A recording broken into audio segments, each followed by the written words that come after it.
মাজলুম মানুষ, আমি নিজে যাই কয়েকদিন মিশতে পেরেছি তার সাথে, তার যে ইমান এখনো শক্ত। আরে ভাই, বহু আলেমকে আমি ভেতরে দেখেছি ঠিক থাকতে পারে না, মানে শয়তান তো আর বসে নেই, ওই ভেতরে যেও ধোকা দেয়। তাদেরকে দেয়নি, তাদেরকেও দিয়েছে, কিন্তু মানুষটা এত শক্তি, চলতে পারে না, একা একা চলতেও পারে না, কেঁপে কেঁপে বেড়ায়, কিন্তু ইমানটা একেবারে পাহাড়ের মতো শক্ত। আমি যেই কয়বার দেখা করতে পেরেছিলাম, আমারে বলছে, হামজা, জীবনে কোনো দিন যেন মাথা নত না করি, এই দোয়াটুকু করবো, আর আল্লাহ যেন আমাকে শাহাদাতের মরণ দেয়।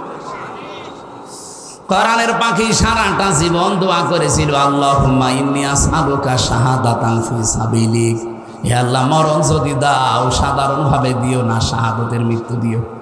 আল্লাহ কবুল করেছেন না করেন নাই? ওরা বলে উনি মরে গেছে, কে বলেছে মরে গেছে? আপনারা মেরে ফেলেছেন। কিচ্ছু করা লাগবে না, শুধু ডাক্তার মোস্তফা জামানকে ধরে 2টা ডিম দেন, ওই একবারে সব বলে ফেলবে।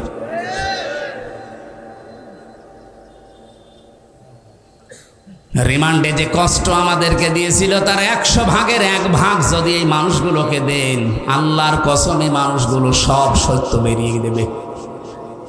আমার মাথার চুল থেকে পায়ের তালু পর্যন্ত 1 ইঞ্চি জায়গা বাকি নেই যেখানে টর্চার করে নাই। আমি যে চেয়ারে বসতে পারি না, খালি তো গদি আছে বলে বসে আছি, যদি কাঠ হতো আমি 10 মিনিট পরে আমার ব্যথা শুরু হয়ে যেত। এমন এমন জায়গায় টর্চার করেছিল যেটা বউকে ছাড়া কাউকে দেখানো যায় না। মেশিন নিয়ে এসেছিল, একদিন বলছে যে এটা দিয়ে আমরা নখ তুলি, এমন সিস্টেমের মেশিন বানানো ওদের। পুলিশকে যদি দায়িত্বে থেকে থাকে জিজ্ঞাসা করেন, এই চেয়ারে বসিয়ে দেয় এভাবে।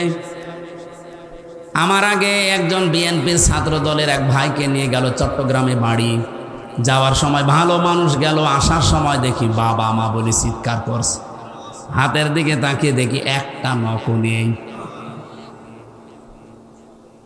এরকম একটা চেয়ারে একটা মানুষকে বসিয়ে দেয়। আমি একটা কথা হাফ ও মিথ্যা বলছি না, সব নিজে দেখেছি। রিমান্ডে চেয়ারের সাথে আটকে যদি বসিয়ে রাখে, তাও তো হয় ক্লিপ দিয়ে আটকিয়ে দেয় হাত আর এই গলা আর পা, আপনি নড়তেও পারবেন না। একটা মেশিন নিয়ে আসার পরে মেশিন একটা করে তোলে না, একটা লাগিয়ে দেয় শুধু হাতের সাথে আর পায়ের সাথে, একটা করে টেপ দিলে আস্তে করে সব নখ উঠে চলে আসে। শুধু নখ উঠে আসলেও তো বাঁচা যায়, ওর উপর আবার মোল্লা সল্ট, ওই যে মিহি লবণ আছে পাতলা, ওইটা ছিটিয়ে দেয়। আমার যে অফিসার ছিল সঞ্জয় দত্ত, নিজে আমারে বলছিল, হুজুর দেলাওয়ারের নাম শুনেছেন না, ওই যে শিবিরের, ওরে আমরা লাথি দিয়েছি, বলের মতো পিটিয়েছি।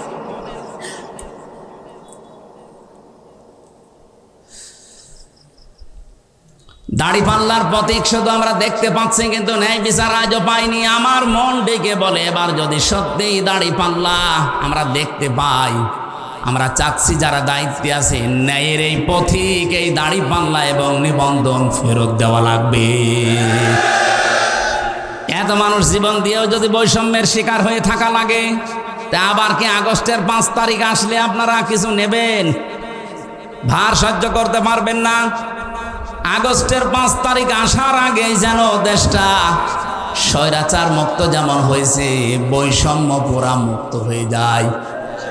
যারা উল্টাপাল্টা কথা বলেন বিভিন্ন জায়গা থেকে মাল পানি খেয়ে, তারা একটু থামেন। আমরা জানি এদেশের মানুষ এখন আর পাগল নেই, আগস্টের 5 তারিখের আগে নেই। হা করলে আমরা বুঝে ফেলি, হয় হালসা নাই হাসাদা। কথা বলেন না কেন? আপনি বাঙালিকে আর কতদিন হাইকোর্ট দেখাবেন? সবই যখন হয়ে যাচ্ছে, আমরা চাই আগামীতে এই ন্যায় বিচারটাও যেন এদেশে কায়েম হয়। এই জন্য আল্লাহর আইন শুধু হলে হবে না, আল্লাহর আইন পালন করার জন্য সৎ লোক লাগবে। ডক্টর সুলতান আহমেদের মতো মানুষ সামনে 300 নির্বাচিত হবে।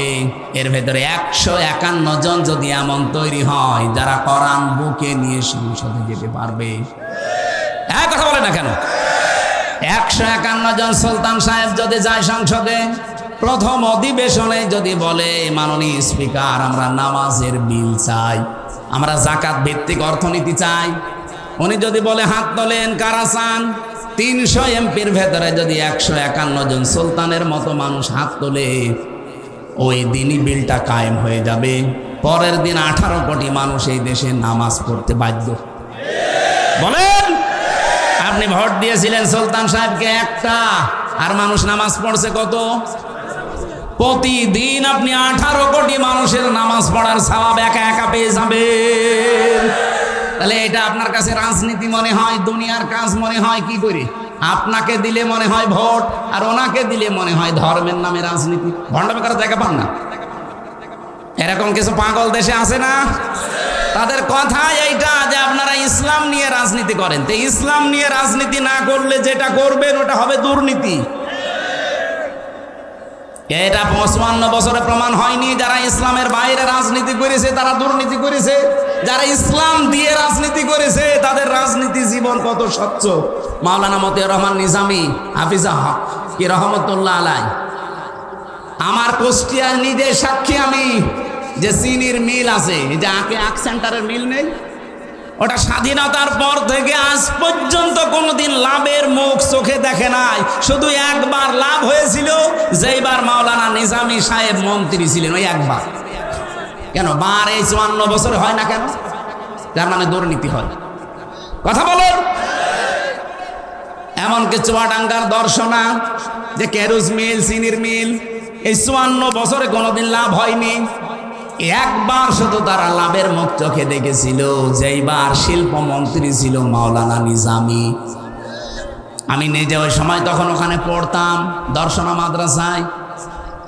আমার নিজের চোখে দেখা, শুনলাম যে মানুষটা সৎ হলে যে কি হয় নিজের চোখে দেখেছি।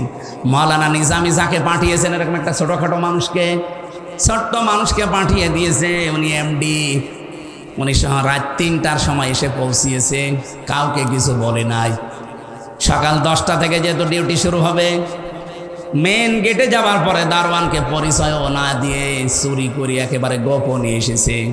দারোয়ানকে বলছে যে ভাই আপনার পোশাক আশাকগুলো আমারে দেন, আপনি বাড়ির কাজ করে আসেন। না এটা করলে আমার চাকরি থাকবে? বলে চাকরি থাকে না, না থাকে আমি দেখবো। গোপন কথা কিছু না বলে পোশাকটা নিয়ে বলছে আপনি ভেতরে থাকেন, এই রুমের ভেতরে আমি দাঁড়িয়ে থাকবো এই গেটের সামনে। গেটের সামনে দিয়ে একটা একটা করে আসে, গাড়ি ঢুকিয়ে দেয়, জিজ্ঞাসা করে ঠিক আছে, হ্যাঁ ঠিক আছে। 10টার সময় অফিস একজন এসেছে, 11:40-এ ওই সময় উনি গেট বলছে না খোলা যাবে না। এই গেট খোলা যাবে না, দারোয়ানের এত ক্ষমতা। আমি এই পুরো প্রতিষ্ঠানের 3 নাম্বার দায়িত্বে আছি, এত বড় একজন মানুষ আমার ঢুকতে দেবেন না? না স্যার, আপনাকে আজকে ঢুকতে দেওয়া যাবে না, কারণ সময় এখন 11:40 বাজে, আর আপনার 10টায় আসার কথা। সময়ের জ্ঞান তোমার কাছে শেখা লাগবে। তুই তো কারি করেছে, গালি মন্দ দিয়েছি, রাগ হয়ে গেছে তো ঢুকতে দেয় না। তখন আর কি করবে? বাধ্য হয়ে শেষে মা তুলে গালি দেবে, এমন পর্যায়ে বলছে ঠিক আছে স্যার আপনি যান। দারোয়ানকে বলছে বেটা এবার তোর পোশাক আশাক নিয়ে তুই দায়িত্বে থাক। চলে গেছে ওনার অফিসে, যে ডাক দিয়েছে যে ওই লোকটাকে ডাক দাও, ওই অফিসারকে। এসে দেখছে যে তাকে আমি দারোয়ান বলি এতক্ষণ গালিগালাজ করে আসলাম, সেই লোক এখন এমডির চেয়ারে। গত রাত 3টায় এসে পৌঁছিয়েছে, গোপনে কেউ জানে না। পৌঁছিয়ে শেষ, ওনারে বলছে আপনি বসবেন না, দাঁড়ান। আপনার মুখে যে আধা হাত দাঁড়িয়ে আপনার জন্য না, কারণ এই দাঁড়িয়ে যিনি রেখেছিলেন তিনি জীবনে কোনোদিন কাজে ফাঁকি দেননি। কথা বলছেন? আপনি এত বড় জব্বা গায়ে দিয়ে এসেছেন, এই জব্বা আপনার জন্য না, কারণ এই জব্বা যিনি গায়ে দিতেন মুহাম্মদ রাসূলুল্লাহ কোনোদিন এরকম কাজে ফাঁকি দেননি। আপনি আমার শুধু পোশাক আশাক দেখে খারাপ ধারণা করেন, আমার সাইজ ছোট এই জন্য রাগ হয়। আরে ভাই তাকওয়া তো শুধু পোশাকের ভেতরে না, দাড়ির ভেতরে না, টুপির ভেতরে না, তাকওয়া হচ্ছে অন্তরে। আজকে যদি এইটা আমরা ঠিক করতে পারতাম, এরকম সৎ মানুষ বাংলাদেশে খুব বেশি না, মাত্র 1628 জন তৈরি হয়ে যায়, এই দেশটা আল্লাহর কসম মালয়েশিয়ার মতো দাঁড়িয়ে যাবে। আমার কুষ্টিয়া বিশ্ববিদ্যালয়ের বড় ভাই ম্যাজিস্ট্রেট আব্দুল জব্বার মন্ডল, রাজশাহী বাড়ি, বাগমারা থানায়। দেখেছেন না, চমক দেখিয়ে দিয়েছে, তারপরও তার পেছনে সেরকম ব্যাকআপ নেই। যদি ব্যাকআপ থাকতো। আর এই মানুষগুলো যা করতে আরম্ভ করেছে, এই সৎ মানুষ যারে বলে, আল্লাহর আইনগুলো দিয়ে যদি সততার সাথে চালাতে পারতো, মাওলানা নিজামী মন্ত্রী হওয়ার পরে যেমন 36 টাকা ফেরত দিয়েছে, বাংলাদেশেও বাজেট শেষ করে টাকা ফেরত দিত। এমনি আল্লাহর আইন চাই, সৎ লোকের শাসন চাই বলি নাই, বলেছি এই কারণে আমরা চাই আগামী বছরে আগামী নির্বাচনে সুলতান আহমেদের মতো মানুষ যেন 300-র ভেতরে 151 জন কোরআন বুকে নিয়ে যেতে পারে। এটা যদি কারো কাছে রাজনীতি মনে হয়, হ্যাঁ এটা আমার রাজনীতি, আপনার যা ভালো লাগে করেন। যদি মনে হয় এটা দুনিয়ার কাজ, হ্যাঁ এটাই দুনিয়ার কাজ। এটা যদি ধর্ম ব্যবসা মনে হয়, এইটাই আমার ধর্ম ব্যবসা। আমি চাই এ কোরআনকে ইনার মতো মানুষ বুকে নিয়ে যাবে সংসদে। এক কথা বলেন না কেন? এতদিন যেতে পারেনি, এই কারণে আমরা এততে পিছিয়ে আছি। আপনি যেতে দেন, 54 বছর তো দেখলেন যা তা, একবার দেখা যায় না একটু? এবার আমরা দেখতে চাই কিনা বলেন তো? হ্যাঁ, আন্দাজে হাত তুলবেন না। দেখতে চান যারা, তারা হাত তোলেন। লিল্লাহে তাকবীর। দেখেন তো হাত তোলেনি কে? দেখেন না, এখন অনেকে হাত তোলেনি, আমি দেখতে পাচ্ছি। ঠিক আছে, আপনার তোলা লাগবে না, আপনি ওই 54 বছরে ফিরে যান, যান। কিন্তু এবার বাংলাদেশে আমরা যা দেখলাম, জরিপ, আন্তর্জাতিক জরিপগুলো দেখেন। আগস্টের 5 তারিখের আগে এই দেশে মাত্র 100 জনের 15 জন মানুষ বলতো যে আমরা এই দেশে রাষ্ট্রীয়ভাবে ইসলাম চাই। তার ভেতরে সুলতান সাহেব একজন, মাত্র 15 জন। জিজ্ঞাসা করে দেখেন ওনারে, উনি রাষ্ট্রীয়ভাবে ইসলাম চায় কিনা। কিন্তু এখন এই যে মে মাসের, আজকে চলছে 17 তারিখ, মে মাসের 11 তারিখের রিপোর্ট বলছি। এটা আমি নিজে বানিয়েছি, মাইক্রোসফট বানিয়েছে, খ্রিস্টানরা বানিয়েছে। তামাম দুনিয়ার 257টা দেশ, এই বাংলাদেশের রিপোর্ট হচ্ছে এখন এই দেশে 100 জনের 77 জন মানুষ বলছে আমরা রাষ্ট্রীয়ভাবে ইসলাম চাই। কারণ মানুষ এখন বুঝে ফেলেছে, গোবিন্দ পরামানিকের মতো হিন্দু ওই বেটা বলছে যে ইসলাম যদি এ দেশে কায়েম থাকে, তাহলে আমরা অন্য জাতির মানুষেরা সবচাইতে বেশি নিরাপদে থাকতে পারবো। এমনি বলছে না, বাস্তবতা বুঝে বলছে। আমরা এটা চাই না বলেন তো? এই জন্য ন্যায় ইনসাফের পথিক, এই দাঁড়িপাল্লা, এই নিবন্ধন অবৈধভাবে যারা আটক করে রেখেছিলেন, হাইকোর্ট পর্যন্ত এই কথা বলছে যে পৃথিবীতে এই প্রথম নিদর্শন, 8ম নিদর্শন, এটা 9ম নিদর্শন দুনিয়ায়, যে কোর্টের দ্বারা কারো নিবন্ধন, কারো প্রতীক বাতিল হয়। এ পৃথিবীতে কোনো জায়গায় আমরা শুনিও নি, দেখিও নি। তাহলে কি অবিচার চলেছে আপনি বলেন? এই বৈষম্য আর থাকতে দেওয়া যাবে? আগামীতে চাই এগুলো ফেরত দিয়ে দেন। জনগণ যারে চাইবে সে যাবে, জোর করে গেলে যে টিকে থাকা যায় না। যারা 41 সাল টার্গেট দিয়েছিল গেছে? বলেন বলেন না, টার্গেট দিলে সব হয় না। আল্লাহর আইন লাগবে এবং সৎ মানুষের শাসন এই জমিনে আমরা যদি দেখতে চাই, আল্লাহ রাব্বুল আলামিন চর্ম চোখে তুমি এটা দেখার তৌফিক দিও যে দেশটা অন্তত তোমার কালাম দিয়ে চলছে। আপনি মিনি জান্নাত হয়ে গেছে দেখতে পাবেন। আমি চলে গিয়েছিলাম অন্য লাইনে, যে কথা বলতে চাচ্ছিলাম।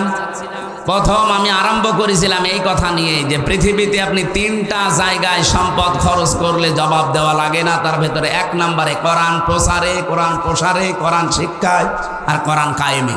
আজকে থেকে জীবনে সিদ্ধান্ত নিয়ে নেবেন যে যতদিন আছি আমার সব কিছু ব্যয় হবে কোরআন প্রসারে, কোরআন প্রসারে, কোরআন কায়েমে। আল্লাহ আমাদেরকে কবুল করেন, বলেন আমিন। সূরা আলে ইমরান থেকে 104 নম্বর একটা আয়াত পড়েছিলাম, লক্ষ লক্ষ হাদিস থেকে একটা হাদিস পড়েছিলাম। আপনাদের কি কষ্ট হচ্ছে? শেষ করে দেবো এখনই, আর একটু সকাল শোনা যাবে না? আল্লাহ রাব্বুল আলামিন কিছু গুরুত্বপূর্ণ, যে মারুফ শব্দের আমি ব্যাখ্যা করবো আজকে, কিছু গুরুত্বপূর্ণ তথ্য আছে। আপনি দেখবেন জীবনেও শুনেছেন কিনা আমার মনে হয় না, শোনেননি।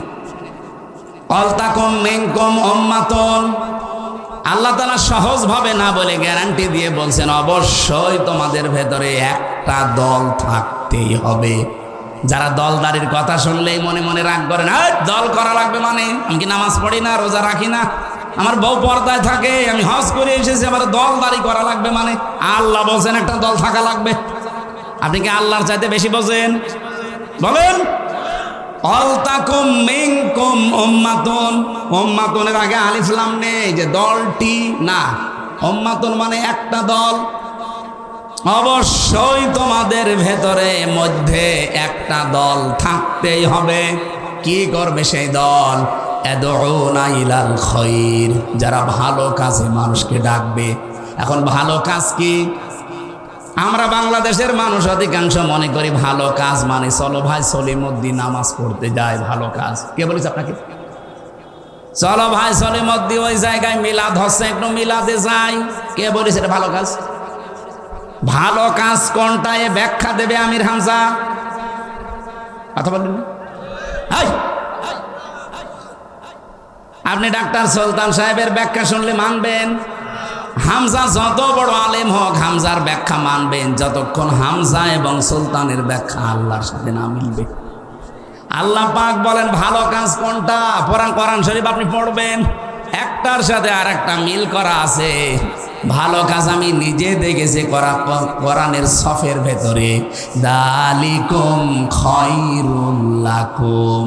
আল্লাহ বলেন এইটাই ভালো কাজ। কোনটা? এইটাই ভালো কাজ। কোনটা? ইন কুনতুম তা'লামুন, যদি তোমরা বিষয়টা জেনে থাকো। আল্লাহ এতটুকু বলি শেষ করলেন না একটা। এবার এটা ভালো কাজ কি আল্লাহ ব্যাখ্যা দিয়েছেন এর আগে। সূরা সফের 9, 10, 11 নম্বর আয়াত পর্যন্ত মারি যে মিলাবেন আজকে। ভালো কাজ কোনটা আপনি নিজেই বুঝে ফেলবেন। রব্বুল আলামিন জানাতে চেয়েছেন, হাল আদুল্লুকুম আলা তিজারাতিন তুনজিকুম মিন আযাবিন আলিম। আমি কি দালালাত করব, ইঙ্গিত দেব, তোমাদেরকে বলে দেব, সন্ধান দেব, জানাবো যে পৃথিবীতে একটা কাজ যদি তোমরা করো, ব্যবসা, তাহলে তোমাদের জাহান্নামের কঠিন আযাবে যাওয়া লাগবে না। সেই ব্যবসাটা, সেই কাজটা কি? তুমিনুনা বিল্লাহি ওয়া রাসূলিহি, আল্লাহর প্রতি ঈমান এমন ভাবে আনবা যে ঈমানের ভেতরে কোনো ভেজাল থাকবে না। আর এদিকে তাকান, বাংলাদেশে ঈমানদারদের ভেতরে ভেজাল আছে না নেই? আমার মনে হয় এই ভেজাল ঈমানদার যদি আপনি আস্তে আস্তে বাদ দেন, তো ঈমানদারই খুঁজে পাবেন না। ঈমানের ভেতরে ভেজাল কিভাবে ঢোকে আমি এখানে 10টা পয়েন্ট লিখেছিলাম। আমরা যে অজু করি, অজু ভেঙে যায় 7 কারণে। কয় কারণে? এই 7 কারণের এক কারণও যদি আপনার ভেতরে পাওয়া যায়, আপনার অজু থাকবে? বলেন বলেন। এই যে রক্ত বের হয়ে গড়িয়ে যদি পড়ে, তাহলে অজু ভেঙে যায়। আপনি আলেমদেরকে জিজ্ঞাসা করেন, কিন্তু রক্ত বা পুষ যতক্ষণ আপনার শরীরে লেগে থাকবে, পড়িয়ে যাচ্ছে না, ততক্ষণ আপনার অজু থাকবে। কিন্তু গড়িয়ে পড়ে গেলে অজু শেষ। কথা বলছেন না কেন? এই ভাঙ্গা অজু দিয়ে নামাজ, বলেন বলেন। এটা যেমন সহজে বুঝলেন যে ভাঙা অজু দিয়ে নামাজ হয় না। রোজাও ভেঙে যায়, নামাজও ভেঙে যায়। নামাজ ভাঙে কয় কারণে? 19 কারণে। এর একটাও যদি পাওয়া যায়, বলেন তো ওটা কি নামাজ না নামাজ শেষ? ওটা আবার পড়া লাগবে। এগুলো সহজে যেমন বোঝেন, ঈমানও তো ভেঙে যায়, নষ্ট হয়ে যায়। ঈমান যে 10 কারণে ভেঙে যায়, নষ্ট হয়ে যায়, এখানে অনেকেই আমরা জানি না। কথা বলেন না কেন? একটা কারণে, প্রথম কারণ হচ্ছে শিরিক। কেউ যদি শিরিক করে, তার ঈমান আর থাকে না, ভেঙে যায়, নষ্ট হয়ে যায়। আবু জেহেলের ঈমান ছিল, কিন্তু শিরিক ছিল, এজন্য ওর ঈমানে কোনো কাজ হয়েছে। এখন যদি বলেন আবু জেহেলের ঈমান ছিল মানে হাসিল, কোরআনের কাছে আপনি আসেন, ওয়ালা ইন সাআলতাহুম মান খালাকাস সামাওয়াতি ওয়াল আরদা লা ইয়াকুলুনাল্লাহ। আল্লাহ বলেন, হে নবী, আপনি যদি আবু জেহেলকেও জিজ্ঞাসা করেন যে আসমান আর জমিন কে বানিয়েছে, ও লা ইয়াকুলুনাল্লাহ, গ্যারান্টি দিয়ে বলবে আল্লাহ বানিয়েছে। তাহলে আল্লাহ, আবু জেহেলের ঈমান ছিল না? ঈমান ছিল, পাশাপাশি ও আল্লাহর সাথে শিরিক করতো। এই জন্য ওর ঈমান আছে না ভেঙে গেছে? বাংলাদেশে বহু ঈমানদার আমরা এখন ঈমানের দাবি করছি, কিন্তু ঈমান নেই, ঈমান ভেঙে গেছে। ও বাংলার মুসলমানেরা, এই জন্যই ব্যবসা করে যদি আপনি জাহান্নাম থেকে বাঁচতে চান, আর এইটাই যেহেতু ভালো কাজ, তাহলে ঈমান আনা লাগবে শিরিক মুক্ত না শিরিক যুক্ত। এরপরে রাসূলিহি, রাসূলের উপর ঈমান আনা লাগবে। তার মানে নবুয়তের যে জিন্দেগি 40 থেকে 63, এই 23 বছরের 1 সেকেন্ডও আপনি বাদ দিতে পারবেন না। এক কথা বলেন না কেন? উনি যা যা করেছিলেন এই অনুভূতের জিন্দিগিতে তাই করা লাগবে। উনি 13 বছর মার খেয়েছিলেন, আমরা 15 বছর মার খেয়েছি। উনি 10 বছর রাষ্ট্র চালিয়েছিলেন, আমরা 1 বছরও পাইনি। তার মানে এই সুন্নতটা পালন করা লাগবে না? রাসূলের প্রতি ঈমান আনা মানেই তার এই জীবনটা মেনে নেওয়া। 3 নম্বরে কি? অতুজাহিদুনা ফি সাবিলিল্লাহ বিআমওয়ালিকুম ওয়া আনফুসিকুম। আল্লাহ পাক বলেন তারা যুদ্ধ করবে, জিহাদ করবে, সংগ্রাম করবে, আন্দোলন করবে জান আর মাল দিয়ে, যার তার রাস্তায় না, আল্লাহর রাস্তায়। বলেন বলেন। ওয়া ইয়ামুরুনা বিল মারুফ, তারা ভালো কাজে আদেশ করবে। বড়গোনাবাসী ঈমান থেকে এবার কথা বলবেন, এই বাংলাদেশে কি ভালো কাজের আদেশ আছে না অনুরোধ আছে? কি আছে? বলেন বলেন। আল্লাহকে এখানে পুরা কোরআনে কোন জায়গায় আপনি পাবেন যে ভালো কাজে অনুরোধ করো? না। হয় তা'মুরুনা না ইয়ামুরুনা, আপনাকে আদেশ করা লাগবে। আর আদেশের জায়গায় না থাকলে আদেশ করা যায় না। চেয়ারে না থাকলে আপনার আদেশ কেউ শুনবে? বলেন বলেন। আপনি যে আলটা যে খালি রাজনীতি মনে করেন, এইটাই আসল নীতি। আল্লাহ বলেন ওয়া ইয়ামুরুনা বিল মারুফ, তারা ভালো কাজের দিকে মানুষকে ডাকবে। ভালো কাজ কোনটা? ওই যে যেটা বললাম, আল্লাহর জমিনে আল্লাহর রাস্তায় জান আর মাল খরচ করা, এটা ভালো কাজ। ওয়া ইয়ামুরুনা বিল মারুফ, তারা ভালো কাজে আদেশ দেবে। এই বাংলা অর্থটা আসলে ঠিক নেই। এই আয়াতের ভেতরে বাংলা অর্থ এটা হয় না। ইয়ামুরুনা, তারা আদেশ করবে, অনুরোধ করবে না, আদেশ করবে, নির্দেশ দেবে, আইন জারি করবে। কিসের? বিল মারুফ। মারুফ মানে কি? হ্যাঁ, এই যে এই ব্যাখ্যাগুলো ঠিক না ভাই, এগা আধুনিক ব্যাখ্যায় নিয়ে আসবেন এই শব্দগুলো। মারুফ শব্দের শাব্দিক অর্থ, এর আগে দেখবেন আলিফ লাম দিন নির্দিষ্ট করে দিয়েছেন মারিফা, এর আগে বা আছে। ওয়া ইয়ামুরুনা বিল মারুফ। আমি আলেমদেরকে বলছি এবার এটা দরকার। এই মারুফটা বোঝাতে হলে আরাফা ইয়ারিফু উরফুন, এর বাংলা অর্থ হচ্ছে পরিচিত হওয়া। কি পরিচিত হওয়া? না পরিচিত আপনি কোথায় হইলেন? আল্লাহ যে নির্দেশ করলেন যে পরিচিত কাজগুলো তোমাকে নির্দেশ দেওয়া লাগবে। পরিচিত কাজ কি? এই পরিচিত কাজ জানার জন্য আপনাকে একটা ক্লাসে যাওয়া লাগবে। এদিকে তাকান, যে চলে যায় যাক, আপনি শোনেন আগে। এই যে পরিচিত কাজ, একটা শব্দ শুনবেন, এরকম 918টা জিনিস আপনি একবারে জেনে ফেলবেন। কোরআনে একটা শব্দের ভালো করে ব্যাখ্যা বোঝেন। যেহেতু আল্লাহ ইয়ামুরুনা বিল মারুফ, তারা আদেশ করবে পরিচিত জিনিস। পরিচিত জিনিস কি? আর আমরা পরিচয় হলাম কোন দিন থেকে? কখন আমার সাথে এর পরিচয় আছে? একটা ক্লাসে আপনি ফিরে যান, ওই ক্লাস থেকে আপনি পরিচিত জিনিসগুলো জানতে পারবেন। যে ক্লাস আল্লাহ নিজে নিয়েছিল, আর একজন নবীর মাধ্যমে আল্লাহ ক্লাস করিয়েছেন। ও আল্লামা আদম আল আসমা কুল্লাহা। কি শোনেন আয়াত? আল্লাহ শিক্ষা দিয়েছিলেন আদমকে। কি শিক্ষা? এসএমের বহু বচন আসমা। ওয়া আল্লামা আদম আল আসমা কুল্লাহা, তার কাছে যা ছিল সব জিনিসের নাম তিনি শিখিয়েছিলেন। না, এটা বাংলা অর্থ ভুল। কে বলেছে এসএমের বহু বচন আসমা দিলে আপনি অর্থ করতে পারবেন? আমরা অধিকাংশ আলেম মনে করি এখানে আল্লাহ মনে হয় আদমকে এই ক্লাসে শিখিয়েছিলেন নাম মানে এই গরু, ছাগল, হাঁস, মুরগি, ঝিঙা, পটল, এই সমস্ত জিনিসের নাম। নাকি আপনি কোনোদিন আপনি চিন্তা করেছেন বলেন তো যে আল্লাহ নিজে ক্লাস নিচ্ছে, আর এখানে ক্লাস করছে আমার মতো সলিমদ্দি গলিমদ্দি না, কে? নবী, একজন নবী আদম আলাইহিস সালাম। আর ক্লাসরুম যেটা, ওটা কি এই বড়গোনা বেতাগি? কোন জায়গা? জান্নাত। ক্লাসরুম অনুযায়ী এই যে বিশ্ববিদ্যালয়গুলো যে এই যে মার্কিং করা হয়, 1000-এর ভেতরে বাংলাদেশ নেই কেন? কারণ ওই সমস্ত জায়গায় যে র্যাঙ্কিং, যে অবস্থান, তাদের স্তরগুলো কি দিয়ে তারা র্যাঙ্কিং করে? ক্লাসরুমের ভেতরে এমন এমন কিছু তারা সেট করেছে যা থেকে এমন কিছু বের করা যায়। ওই 1000-এর ভেতরে বাংলাদেশ নেই কেন? এই কারণে নেই, কারণ এখানে 1000-এর ভেতরে থাকার মতো যোগ্যতা পর্যন্ত আপনি যেতে পারেননি। তাদের যে গবেষণা সেল, গবেষণাগার, যে কিতাব, যে আধুনিক যন্ত্রপাতি তারা সেট করেছে, আমি মালয়েশিয়া ইন্টারন্যাশনাল ইসলামিক ইউনিভার্সিটিতে গিয়েছিলাম। ওদের লাইব্রেরিতে ঢুকে দেখি আমার কুষ্টিয়া বিশ্ববিদ্যালয়ের লাইব্রেরির কমপক্ষে 50 গুণ বড়। এখানে কিতাব খুঁজতে হলে 10 মিনিটে সব শেষ, আর ওখানে কিতাব খুঁজতে হলে কম্পিউটার লাগবে। কত তালায় কত কত সেলফে কোন কিতাবটা আছে আপনি কম্পিউটারে টিপ দেবেন, ওই জায়গায় যাবেন, তারপরে আর ঘুরে ঘুরে যদি দেখতে হয় 3 দিন পর একটা কিতাব পাবেন। ক্লাসরুম এবং গবেষণাগার ওই পর্যায়ের না হলে গুরুত্বপূর্ণ জিনিস ওখান থেকে শিক্ষা দেওয়া যায় না। আপনি এখান থেকে মিলান, একটা ক্লাস নিচ্ছে আল্লাহ নিজে, শিক্ষক উনি নিজে, ছাত্র আমার মতো হামজা না। ছাত্রকে আদম নবী, একজন নবী ছাত্র, তাও প্রথম নবী। এরপরে ক্লাসরুমও সাধারণ জায়গা না, ক্লাসরুম সরাসরি কি মনে হয় ওখানে আল্লাহ আলু পটল ভেঙা সেগুন এই বাঁশ খেতা এগুলো শিখিয়েছে। কি শিখিয়েছে?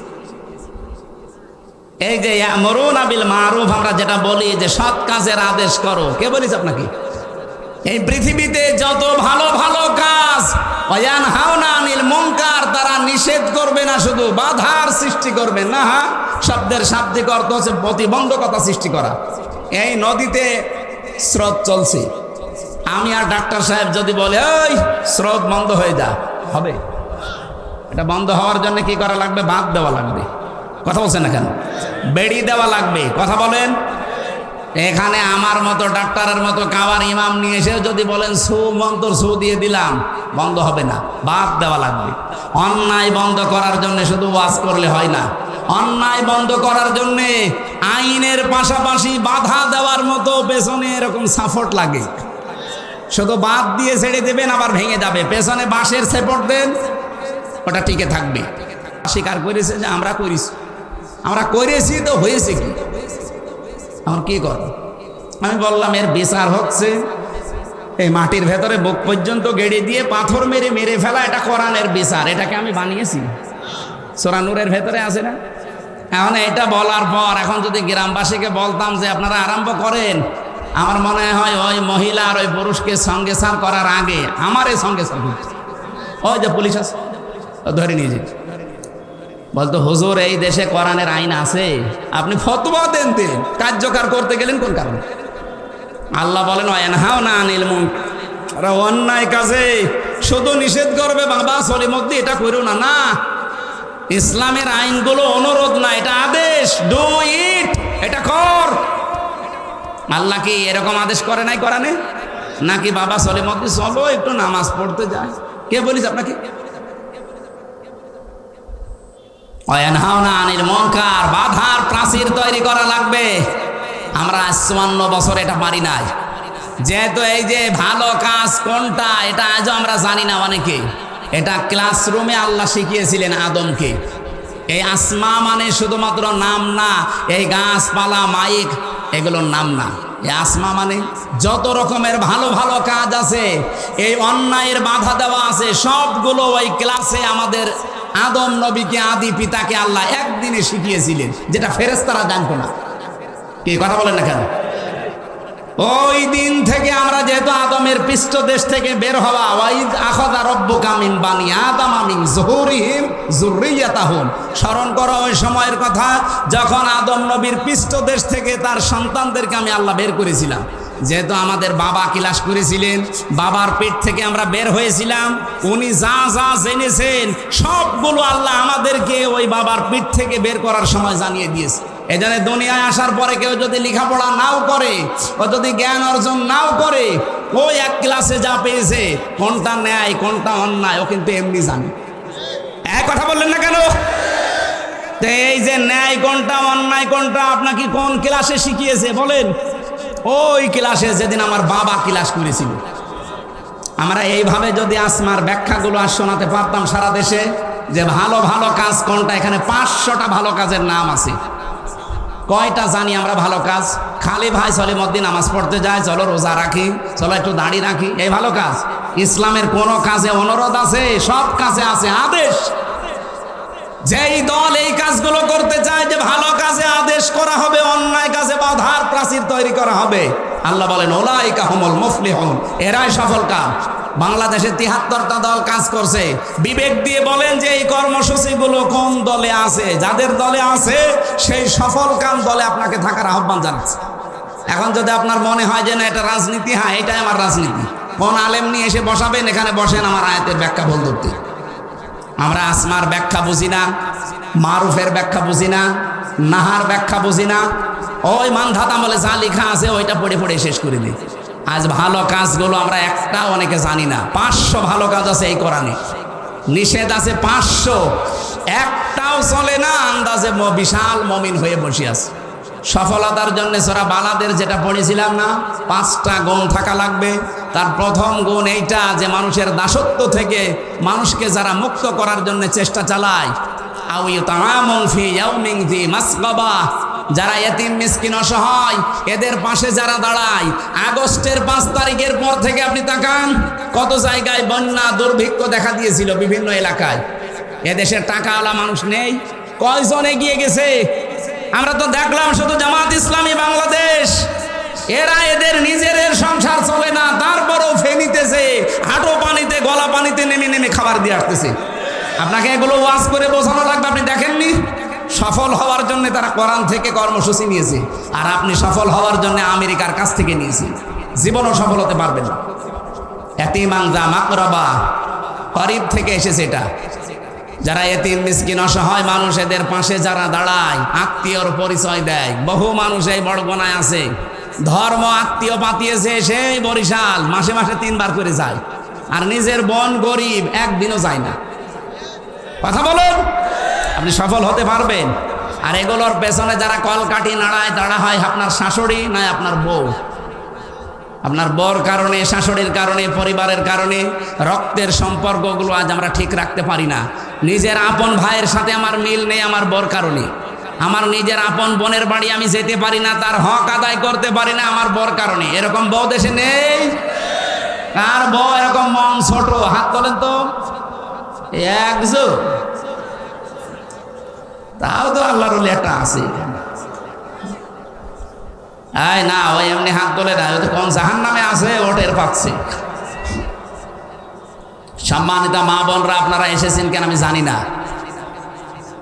আপনারা শুধু নামাজ পড়া, রোজা রাখা আর কালো বোরকা পরায় মনে করেন ইবাদত। কে বলেছে আপনাকে? স্বামীর কাছে বারবার বলবেন যে যার যার সাথে রক্তের সম্পর্ক আছে এগুলো ঠিক রাখো। নবীজি বলেন যদি কোনো স্ত্রী চায় যে আমার স্বামী আরো বেশি দিন বেঁচে থাক, আমার স্বামীর সংসার, সম্মান, রিজিক আরো বেড়ে যাক, সেজন্য বারবার স্বামীকে বারবার এই কথা বলে যে স্বামী যা করো রক্তের সম্পর্ক যেন নষ্ট না হয়। আজ অনেক সন্তান তার নিজের আপন মা বাবাকে আলাদা করে দিয়ে সম্পর্ক নষ্ট করে ফেলছে। এর পেছনে দায়ী কে? বউ। বলেন বলেন, আমি কি একটু বেশি বলে ফেললাম? আমি নিজে দেখতেছি বাংলাদেশে বহু পরিবার এটা চলছে। সম্মানিত মা বোনেরা, এই জায়গায় একটু উদার হবেন। কয়দিন থাকবেন দুনিয়ায়? আপনার কারণে যদি এর আপন মা, আপন বাবা নারাজ হয়ে যায়, আল্লাহর আরশ পর্যন্ত নারাজ হয়ে যাবে। এই যে রাজশাহীতে সেই দিন 4টা ছেলে মেয়ে, তারপরও মুরব্বী যে টেনে মাথা দিয়ে মরে গেল। কি একটা দুঃখ!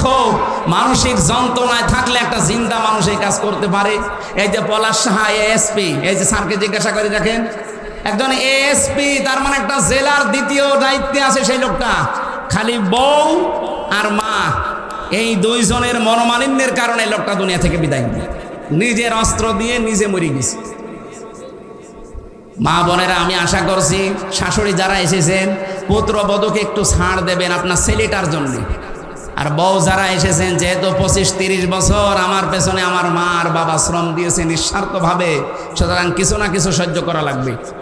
আল্লাহ আমাদের পরিবারটা, এই যে এতিমাংদা মাকরাবা, নিকট আত্মীয় যারা অসহায় এতিম, এই মানুষগুলোর যারা খোঁজ খবর রাখে, আও মিসকিনাংদা মাতরাবা, যারা ধলি মলিন অসহায়, যারা কাজ করে খায়, এদের কাছে যারা এগিয়ে যায়।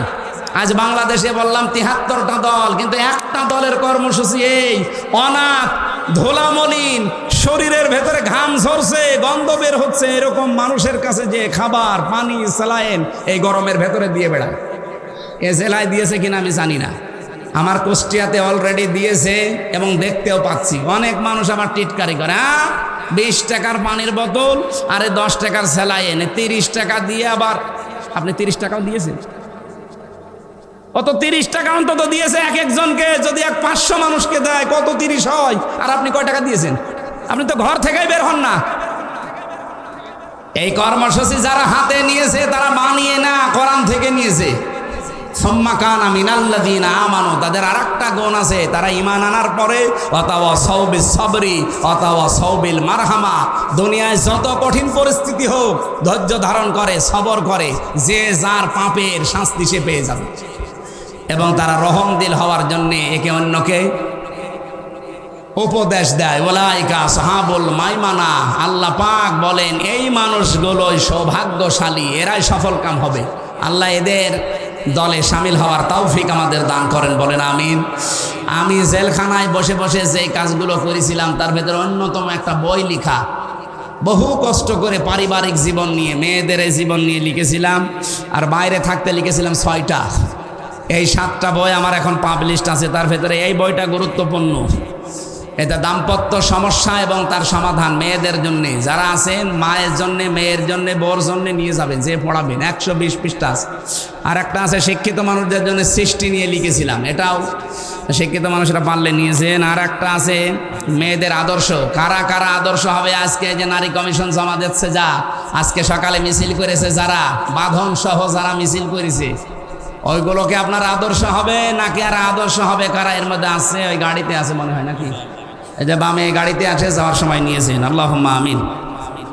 লা ইলাহা ইল্লা আনতা সুবহানাকা ইন্নী কুনতু মিনাজ জালিমিন।